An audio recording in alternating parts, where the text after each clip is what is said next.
আযাব যখন আসবে আমি কাউরে সাথ দেব না, সবাইরে পাকড়াও করব।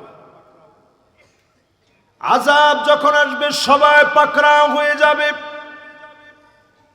আযাব যখন আসবে সবাই ধরা পড়ে যাবে। আযাব যখন মালিক দিবেন সবাই ধরা পড়ে যাবে, পাকড়াও হয়ে যাবে।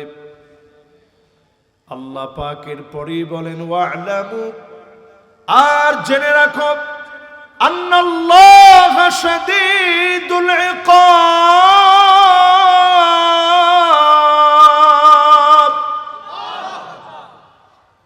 শাস্তি দেওয়ার ক্ষেত্রে আল্লাহ রাব্বুল আলামিন বড় কঠোর, শক্ত হাতে শাস্তি দিবেন, পাকড়াও করে ফেলবেন। তাকায় দেখেন সারা দুনিয়ার ভিতরে আযাবের পর আযাব চলছে, আযাবের মহড়া শুরু হয়ে গেছে। আমার কাছে মনে হয় সময় সংকুচিত হয়ে গেছে। ইয়াতাকারাবু জামান, জামানা সংকুচিত হয়ে যাবে। আস-সানা কাশ-শাহর, বছর চলে যাবে মাসের মতো করে। ওয়াশ-শাহর কাল জুমআ, মাস চলে যাবে জুমার মতো করে। ওয়াল জুমআ কায়াউমিন, জুমা চলে যাবে দিনের মতো করে। সপ্তাহ চলে যাবে দিনের মতো করে। চোখের পলকে সব ফুরায় যাবে। একটা দিন চলে যাবে চোখের পলকের ভিতর দিয়ে। এমন এক সময় আমরা এখন আছি, সময়ের ভিতরে কোনো বরকত নাই। জামানা সংকুচিত হয়ে গেছে, সময় তার বরকত হারায় ফেলেছে। এমন সময় তাকায় দেখেন আজকেও বড় ধরনের ভূমিকম্প হয়ে গেছে। কানাডার যুক্তরাষ্ট্রের ভিতরে ভূমিকম্প হয়ে গেল। 7 মাত্রার উপরে ভয়াবহ ভূমিকম্প হলো। সারা দুনিয়ার ভিতরে যেভাবে ভূমিকম্প চলছে, নবীজির হাদিস দিয়ে মিলায় দেখেন, আল্লাহর হাবিব ইরশাদ করেন, হাত্তা তাকসুরাজ জালাজিল, একটার পর একটা ভূমিকম্প হবে, চতুর্দিকে ভূমিকম্প বেড়ে যাবে। শুধু বাংলাদেশের ভিতরে না, সারা দুনিয়ার ভিতরে একদিনের ভিতরে 24 ঘন্টার ভিতরে 94 জায়গায় ভূমিকম্প হয়েছে। এই অল্প কিছুদিনের ভিতরে বারবার বাংলাদেশ কেঁপে উঠেছে। এর মানে বোঝা যায় আমাদের গুনার বোঝা এত ভারী হয়ে গেছে, যার কারণে যিনি আযাবের পর আযাব দিচ্ছেন তিনি কে? আমার জাতি দিন দিন সময় বড় ফুরায় যাচ্ছে। মাহফিল কতদিন চলবে আমি জানি না। রাজনৈতিক হালত এদেশে কি হবে তাও আমার জানা নেই। তবে আমি এইটা বুঝি, সারা দুনিয়ার ভিতরে একটা আযাবের মহড়া চলতেছে। ওমা ঠিক তো কয় না? শরীয়তপুরের লোকেরা এখানে কোনো আল্লাহর আযাবের মধ্যে কিন্তু হুজুর আর দাড়িওয়ালা টুপিওয়ালা কেউ বাদ নাই, সব শামিল। করোনা যখন আসছে নামাজিরে ধরছে, বেনামাজিরে বাদ দিছে? বেনামাজিরে ধরছে, নামাজিরে বাদ দিছে? আল্লাহর আযাব যখন আসবে সবাই পাকড়াও করবে। বাংলাদেশের ব্যাপারে করোনাকালীন সময়ে বক্তব্য এমন ছিল, এদেশে লাশ জায়গায় জায়গায় পড়ে থাকবে, লাশের ভিতরে পচন ধরে যাবে, ধরার মতো লোক থাকবে না। বিশেষজ্ঞদের কথা ভুল হয়ে গেছে। এদেশের মানুষকে যিনি হেফাজত করেছেন তিনি কে? এই যে 5.7 মাত্রার একটা ভূমিকম্পের পর এই যে 3 মাত্রা 4 মাত্রার ভূমিকম্প হচ্ছে, বড় কোনো ভূমিকম্প এখনো আল্লাহ দেয় নাই। আল্লাহ ওয়ার্নিং দিচ্ছে বারবার, আয় ফিরে আয়, আমার কাছে ফিরে আয়। বারবার আল্লাহ রাব্বুল আলামিন ওয়ার্নিং দিচ্ছেন, আল্লাহর দিকে ফিরে যাওয়ার জন্য ডাকতেছেন। আল্লাহর দিকে যদি ফিরে আসার মতো ফিরে আসেন, অবশ্যই যিনি আযাব গজব গুলা উঠায় নেবেন তিনি কে? এই জমিনের ভিতরে আযাব গজব সব আসে 15টা কারণে। বলেন কয় কারণ? আর একটু জোরে কোন। এই 15টা কারণ একটু আপনারা মুখস্থ করে নেবেন সবাই। এবং শরীয়তপুরের মানুষ অত্যন্ত জ্ঞানী মানুষ আপনারা নিশ্চয়ই। যেই জায়গাটা মিলবে না আপনি বলবেন যে হুজুর এটা তো অন্তত আমাদের শরীয়তপুরে দেখি নেই। 1 নাম্বার, ইদা তুখিদাল ফাইয়ুদু আলা, রাষ্ট্রীয় সম্পদ ভক্ষণ করে খাবে, রক্ষকরা ভক্ষক হয়ে যাবে, জনগণকে ঠকায় জনগণের সম্পদ লুটে পুটে লুটেরারা খেয়ে ফেলবে। শরীয়তপুরের লোকেরা কি বলেন, এরকম কি হয়েছে? হাদিস অনুযায়ী বোঝা যায় এরকম কি হয়েছে? আপনাকে শরীয়তপুরের রাস্তা সাক্ষী। তোমার ঠিক তো কয় না? মাশাআল্লাহ। এবার সবাই একটু নড়াচড়া দিয়ে বসে যে হুজুর খায়া ফেলাইছে তো হুজুর। তাহলে এবার একটু কন, এই যে গজব আসে, নেতা নির্বাচনে যদি আপনি ভুল করেন গজব এখনো আসতেছে, সামনেও আসবে। 2 নাম্বার, প্রিয় ভাইয়েরা আমার, ওয়াল আমানাতু মাগনামা, আমানতদারি থাকবে না, আমানতদার ব্যক্তি খুঁজে পাবেন না। খুঁজে খুঁজে দেখেন, নামাজি আছে আমানতদার নাই। ঠিক নেই? সবাই তো ঠিক করেন না।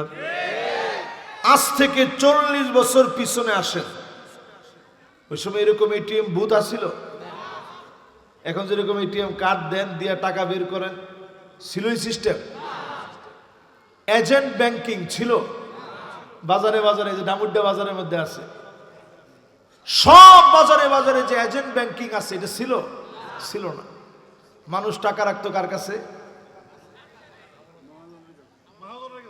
না না, খালি মাহাজনের কাছে না, এই আমানতদার ব্যক্তির কাছে, বিশ্বস্ত মানুষের কাছে গিয়ে বলতেন, চাচা টাকাটা রাখেন, আমার বাড়িতে তো ট্রাঙ্কও নাই, সিন্ধুকও নেই, আপনার কাছে রেখে দেন, সময় হইলে আমি নিয়ে যাব। ঠিক নেই? আমানত এমন ছিল, যেইভাবে দিত সেইভাবে ফিরে দেওয়া হতো। এই রকম আমানতদার ব্যক্তি যখন ফুরায় যাবে, জমিনের ভিতরে যিনি আযাবের পর আযাব দিবেন তিনি কে?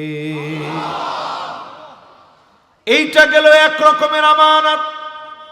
রাস্তা করার জন্য টেন্ডার দেওয়া হলো, আপনি টেন্ডার উঠাইলেন, রাস্তা করবেন, অর্ধেক দিয়ে রাস্তা করলেন, বাকি অর্ধেক দিয়ে নাস্তা করে ফেললেন। এর নাম আমানত হতে পারে না। তোমার মতো লোকের কারণে জমিনের ভিতরে আযাব আসে। ঠিক নি? ঠিক নি? মাত্র গেছে 2টা, এই 2টার মধ্যে মিল নাই এরকম একটা লোক আছে, বলতে পারবেন যে না হুজুর মিল নাই। একজন কইছে যে 100-100 মিল আছে না, 100-100 হইলে কিয়ামত হয়ে যাবে। 100-100 এখনো খারাপ হয় নাই। মাশাআল্লাহ মাশাআল্লাহ, এটা যেটা কইছে একবারে ফালান না। 3 নাম্বার, নবীজি বলেন এই জমিনের ভিতরে আযাব আসবে কখন? তাকায়া দেখবেন, ওয়াজ যাকাতু মাগরামা, যাকাতকে মানুষ অভিশাপ মনে করবে। ব্যাংকে কয় টাকা আছে, কোনটার অ্যাকাউন্ট নাম্বার কত, সব আপনি লিখে লিখে রাখেন। যাকাতের হিসাব লিখে কোনোদিন দেন নাই। মন মতো মন মস্তিষ্ক প্রসূত জ্ঞান দিয়ে কয়েক লক্ষ টাকা যাকাত দিয়ে দিলেন, কোটি টাকা যাকাত আসছে। হিসাব ছাড়া যদি 2 কোটিও দিয়ে দেন, আপনার যাকাত আদায় হয় নাই, অবশ্যই জবাব আল্লাহর কাছে দেওয়া লাগবে। সেদিন আল্লাহ পাক জবাবদিহিতার সম্মুখীন করবেন, ঠিক কিনা বলে? বাংলাদেশের ভিতরে যা আসছে, যতটুকুন হয়েছে, এখন যদি আমরা একটু নড়ে চড়ে বসি, যাকাত ভিত্তিক একটা সমাজ কায়েমের সিদ্ধান্ত নেই, 5টা বছর সময় লাগবে না, এর আগেই এদেশের অর্থনৈতিক চাকা ঘুরে যাবে, ভাগ্য পরিবর্তন হয়ে যাবে ইনশাআল্লাহ। পরে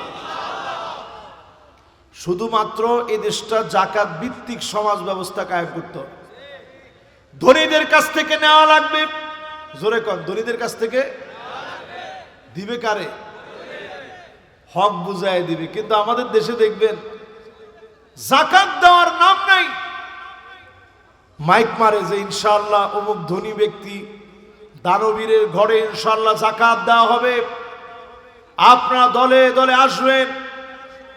পরে দেখা যায় যে যাকাতের শাড়ি আর লুঙ্গি দিছে, 2 ধোঁয়া দেওয়ার পর এই যাকাতের শাড়ি আর লুঙ্গি খুঁজে পাওয়া যায় না। এরকম লোকদের যাকাত কি আদায় হয়? আপনার কাছে মনে হয় আদায় হয়?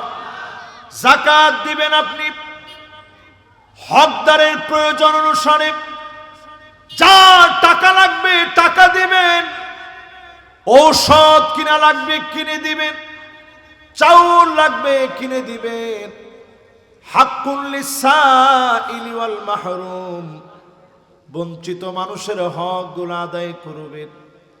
যে লোকটা যাকাত দিবে না, যাকাত আদায় করবে না, ইয়াউমা ইউহমা আলাইহা ফি নারি জাহান্নাম, আল্লাহ জাহান্নামকে সেদিন টেনে আনবেন, লোকদের সামনে হাজির করবেন, পাওনাদারদের সামনে হাজির করবেন।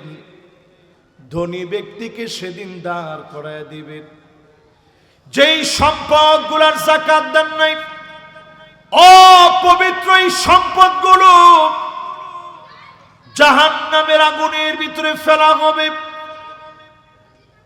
লোহা খণ্ডকে গরম করা হবে, এই সম্পদগুলাকে লৌহ খণ্ড বানায়া গরম করে ব্যক্তিকে সেদিন সেকা দেওয়া হবে, আর বলা হবে হাদা মা কানাস্তুম লিআনফুসিকুম, এটা তোমার সম্পদ, যে সম্পদ তুমি গচ্ছিত করে রেখেছিলাম, সন্তানের জন্য যে সম্পদ রেখে গেলেন, এই সম্পদের কারণে সেদিন মালিকের সামনে দাঁড়াতে হবে। ইয়াউমা লা ইয়ানফাউ মালু ওয়ালা বানুন,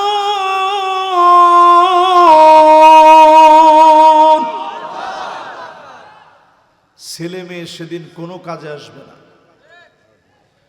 কেউ কারো কোনো কাজে আসবে না, সব সেদিন আপনাকে দেখে পালায় যাবে। ইল্লা মান আতাল্লাহ বিকলবিন সালিম,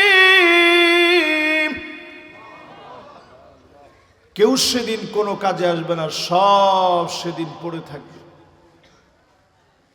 সেদিন শুধুমাত্র আপনি যদি নিরাপদ একটা মন নিয়ে আল্লাহর সামনে দাঁড়াতে পারেন, আল্লাহর যদি দয়া হয় সেদিন আল্লাহ মাফ করবে।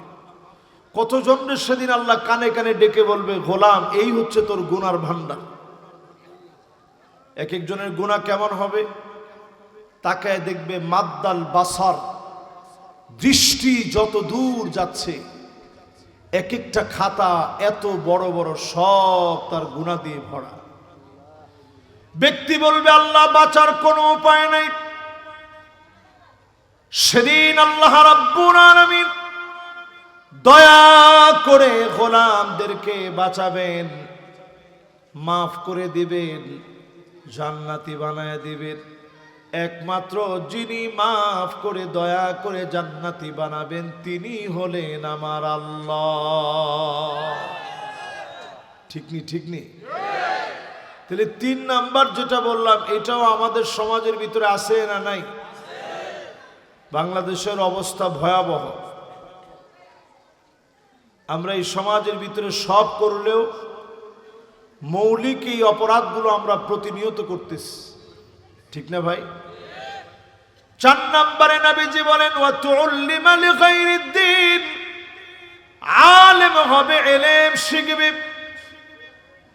আলেম হবে, ইলম শিখবে, শুধুমাত্র দুনিয়ার জন্য, আল্লাহর জন্য আলেম হবে না। এই জায়গাটা বলতে গেলে বড় কষ্ট হয়ে যায়। ওয়াতুল্লিমা লিগাইরিদ্দিন, আলেম হবে, দ্বীন শিখবে, আল্লাহর জন্য নয় দুনিয়ার জন্য শিখবে। ঐতিহ্যবাহী মাদ্রাসার মাহফিল, ওলামায়ে কেরামের মাহফিল, বহু আলেমকে সেদিন মাথা নিচের দিকে দিয়ে দিবে, পাগুলা সেদিন উপরের দিকে দিয়ে দিবে। মালিক সেদিন ডাক দিয়ে বলবে গোলাম, দুনিয়ার জীবনে তোরে আলেম বলা হয়েছে, খতিব বলা হয়েছে, বক্তা বলা হয়েছে, আমার কাছে আর তোর জন্য কিছু নাই, সব তুই পেয়েছিস। সেদিন বান্দা আল্লাহর সামনে বড় ছোট হয়ে যাবে। আর বহু আলেমকে সেদিন আল্লাহ সম্মানিত বানাবেন। আলিমুন মুস্তামিলুন ইলমাহু, যেই আলেম তার ইলম কাজে লাগাবে, ইলম অনুযায়ী জীবন গড়বে, আল্লাহর জন্য আলেম হবে, ডেকে ডেকে যিনি সম্মানিত বানায় দিবেন তিনি কে? মাদ্রাসার 100 কততম জানি? চিন্তা করেন, এই মাদ্রাসায় 104 বছর আগে যারা ওয়াজ করে গেছে ওই বক্তাও এখন নাই। মাশাআল্লাহ, উনি কইছে বক্তা না তক্তাও তো নাই। স্বাভাবিক, সত্য কথা তো। শ্রোতা আছে? 104 বছর আগে থাকলেও এখানে বসা কঠিন। এখন উনি বসে থাকার কথা না। মাশাআল্লাহ, একজন মুরব্বী আছে, ওনার বয়স 90-এর উপরে হবে।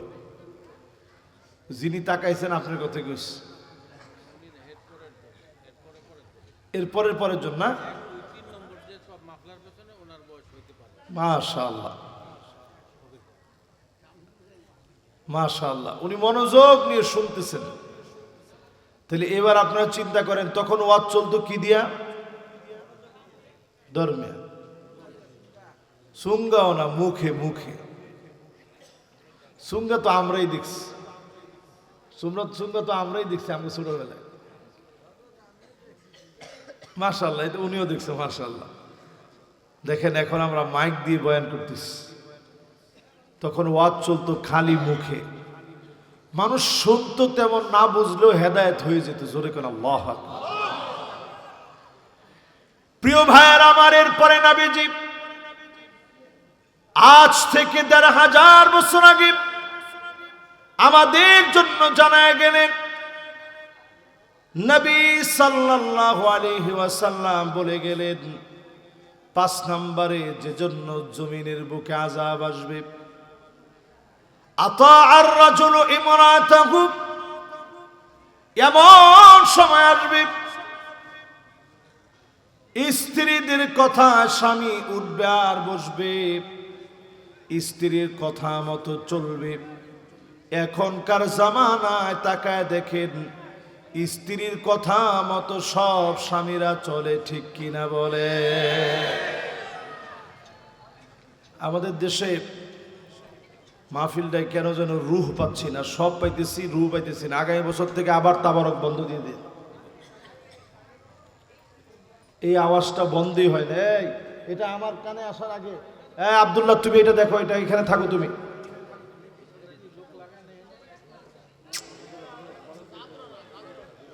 বাবার এটি সব ছাত্র থাকবে এখানে, ছাত্রদের ওইখানে কি? ওরে বাবারে, আমি তো মনোযোগ হারাই ফেলতেছি। একটু পরে এরকম চলতে থাকলে আমি মাহফিলে কথা বলতে পারবো না। আমি কিন্তু অন্য স্টাইলের মানুষ। আপনারা দেখছেন আমি গত 2 বছর আগে ওইখানে আসছি। গত বছর আমার দাওয়াত দিছি, কিন্তু আমি দাওয়াতটা সময় মতো পাইনি, এজন্য গত বছর আমি আসতে পারিনি। এই বছর ওনারা আলহামদুলিল্লাহ দাওয়াত দিচ্ছেন। আমি চিন্তা করছি না, মাশাআল্লাহ মাহফিলটা ভালো, যাওয়া দরকার। কিন্তু এই বছর আমি খুব লক্ষ্য করতেছি একেবারে মারাত্মক ডিস্টার্ব। মাশাআল্লাহ, একজন একটু মাঝখান থেকে তাকবীর দেন তো, যাতে পরিবেশটা ঠিক হয়ে যায়।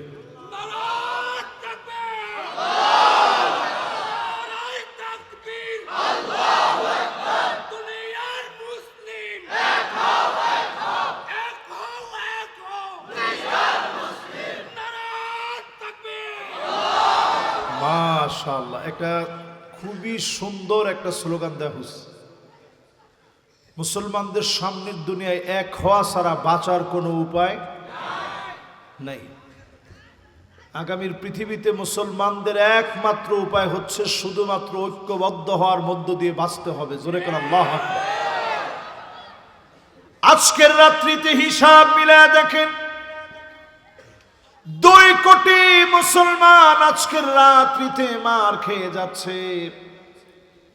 20 কোটি মুসলমানের মাথার উপরে ছাদ নাই। 20 কোটি মুসলমান শরণার্থী হয়ে গেছে। 2 কোটি মুসলমান মার খেয়ে যাচ্ছে। আমার দেশটাকে মালিক অনেক ভালো রেখেছেন।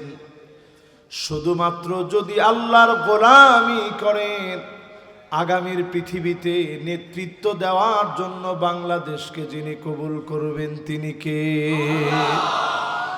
শুধু বাংলাদেশ নয়, সারা দুনিয়ার নেতৃত্বে মুসলমানদেরকে আল্লাহ ডাকতেছে। জোরে করে আল্লাহু আকবার। নবীজি হাদিসের মধ্যে ভবিষ্যৎবাণী করে গেছেন, এই জমিনের ভিতরে 5টা শাসন আসবে। বলেন কয়টা? 1 নাম্বার শাসন আসবে নবুয়ত। নবুয়তের শাসন, নবীরা শাসন করে দেখা গেলেন। শাসন কাকে বলে?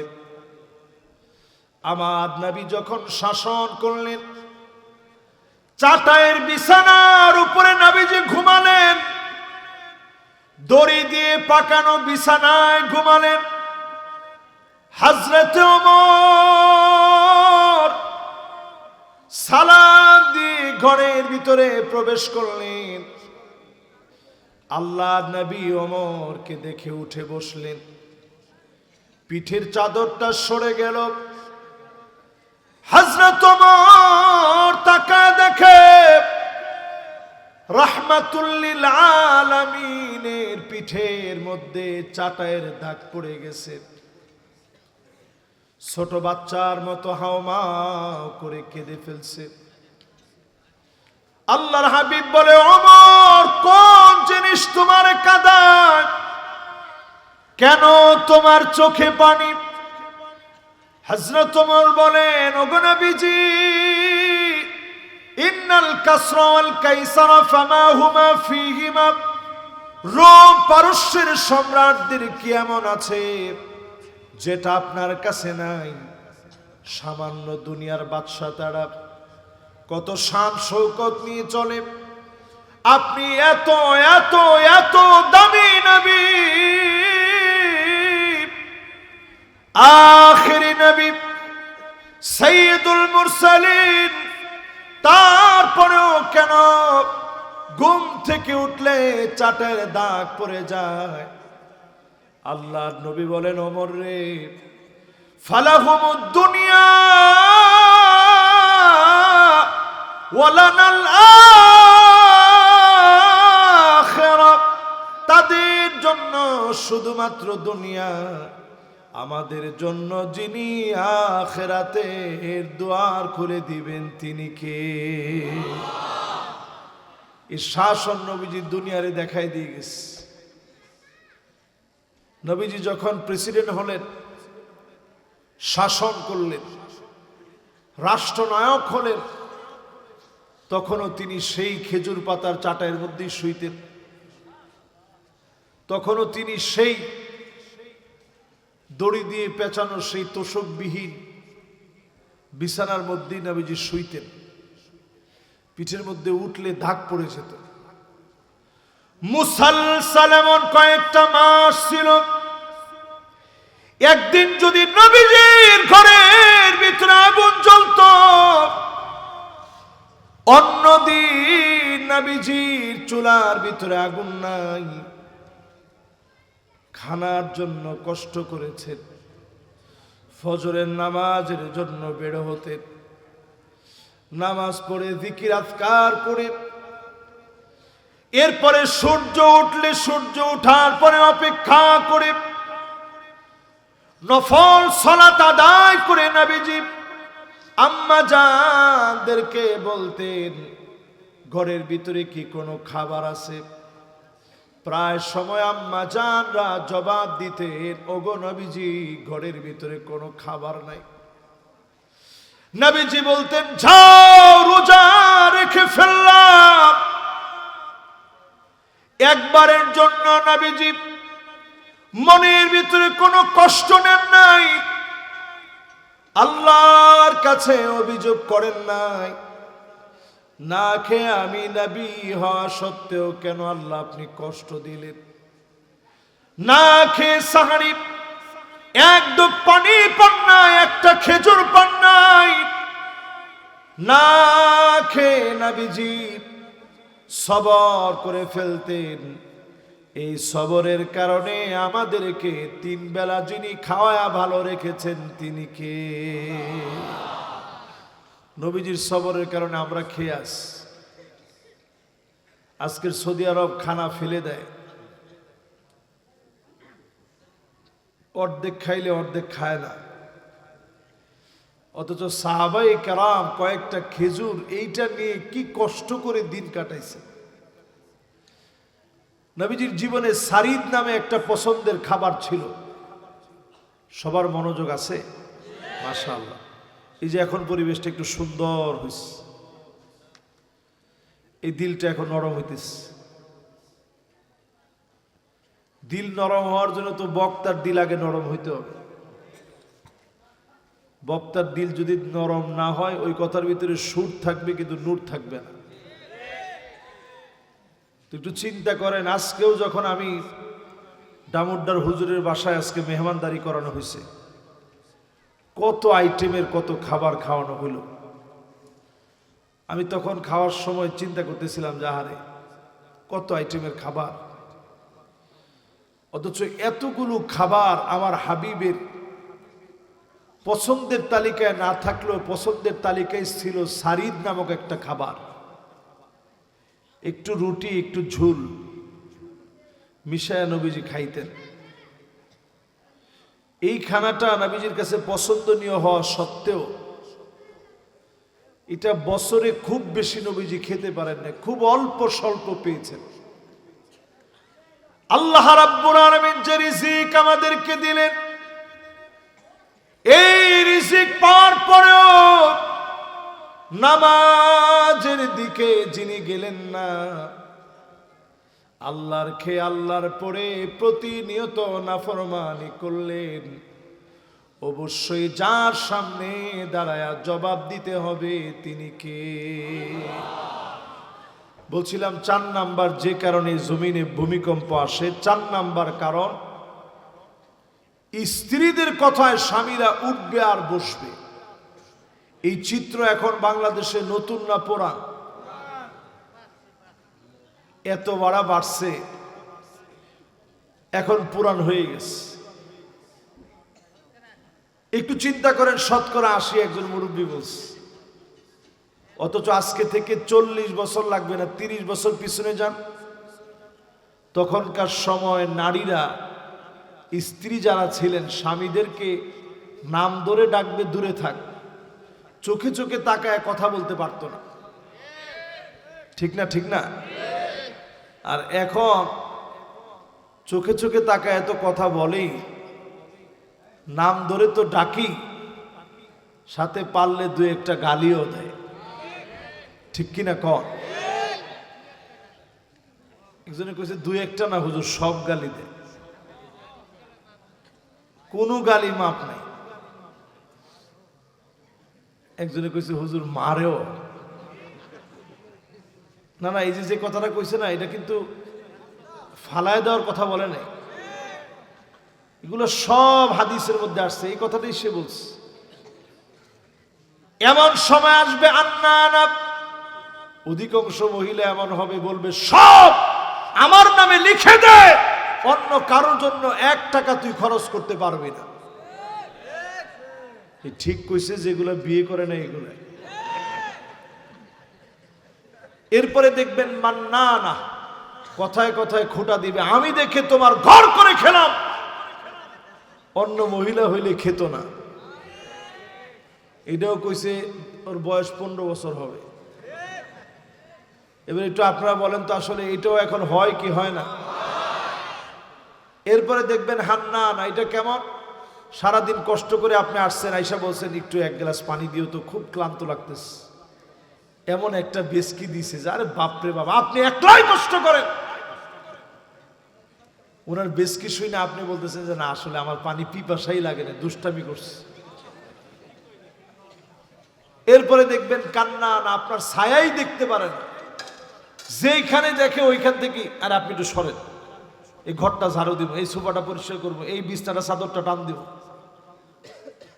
এরপরে দেখবেন হাদ্দা আঁকা, কিছু একটা পছন্দ করে আনছেন, ওনারে দেওয়া মাত্র, দেখো কি সুন্দর জামাটা তোমার জন্য আনছে, দেখা মাত্র এটা কি আনলেন, কালারটা মনে হয় মরে যাবো। এরকম এখন আছে না নাই? এরপরে দেখবেন সাদ্দা আঁকা, এটা কোন মহিলা? এটা ওই নিকৃষ্ট মহিলারা সাদ্দা আঁকা হবে যারা কথায় কথায় স্বামীর সঙ্গে তর্ক যুদ্ধ করে, উত্তর কোরিয়ার দক্ষিণ কোরিয়ার মতো, ঠিক কিনা? এরপরেরটা হলো বাররাকা, শুধু মুখে না, হাত থাকতে মুখে কি রাশিয়ার ইউক্রেনের মতো স্বামীর গায়ে হাত তুলতেও দেরি করে না, এমন মহিলা সারা বাংলাদেশে থাকলেও শরীয়তপুরে নাই। আমার মনে হয় অন্য যেগুলো আপনারা চুপ ছিলেন ওইটা কম, এখন এইটা বেশি, ঠিক নি? ঠিক নি? এই জন্য জমিনটার ভিতরে আযাব আসতেছে। আচ্ছা, মা বোনরা কি এখানে বসার কোনো জায়গা আপনারা করছেন? ও সকালবেলা করছেন, একটা ভালো হয়েছে। এখন করেন না, তাহলে মহিলারা মনে মনে কইতো যে হুজুরি উঠতেই শুরু করলো আঙ্গুরের লইয়া। আসলে কিন্তু আমি মা বোনদেরকে কষ্ট দেওয়ার জন্য বিষয়টা বলি না, আপনারা উড়াইছেন এই জন্য বলছি। এবার দেখবেন আপনি 5ম নাম্বার, ও কয় নাম্বার হয়েছে? 5ম নাম্বার হয়ে গেছে। এবার কয় নাম্বার? 6 নাম্বারে শাস্তি আসবে এই দুনিয়ার ভিতরে। কেন?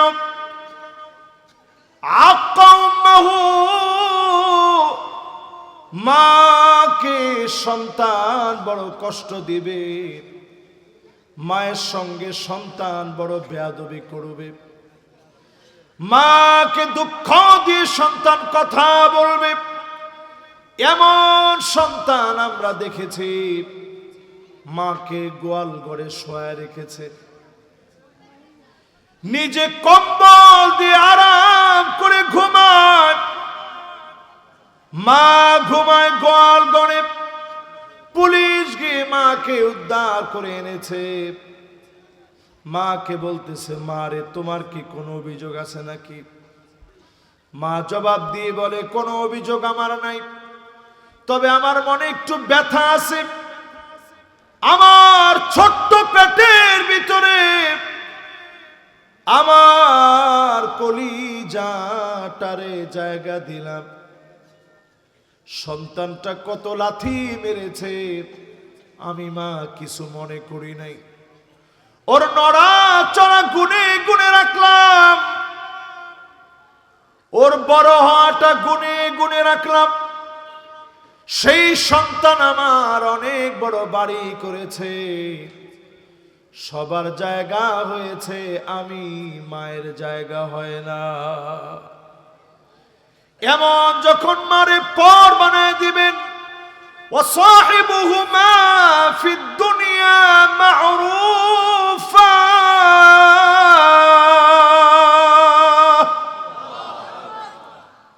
দুনিয়ার জীবনে যতদিন বাঁচবেন মা বাপ যদি চরিত্রহীন হয়, মুশরিক মুশরিকাও হয়, জেনাকার যদি হয়, তারপরও মা বাপের সাথে দুনিয়ার আচরণে সুন্দর আচরণ করতে হবে, ঠিক কিনা কোন? নবীজি এই জন্য পরিষ্কার সতর্ক করলেন, হুমা জান্নাতুকা ওয়া হুমা নারুক, তারা তোমার জন্য জান্নাত, তারা তোমার জন্য জাহান্নাম।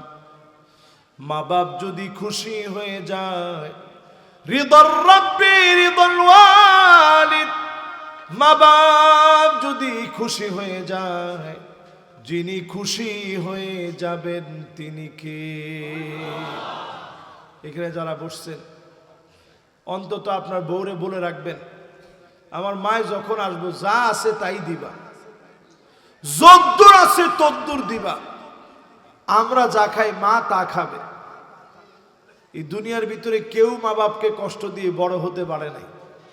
এই যে আজকের চেয়ারটা পর্যন্ত আমি বসছি, আমার খুব এলমি যোগ্যতা আছে এরকম কোনো যোগ্যতায় না, আজহারে পড়ছি এরকম কোনো যোগ্যতার বলে নয়, শুধু মা বাবার দোয়ার কারণে আমি মনে করি আল্লাহ এখানে বসায় দিয়েছে। জোরে কোন আল্লাহু আকবার।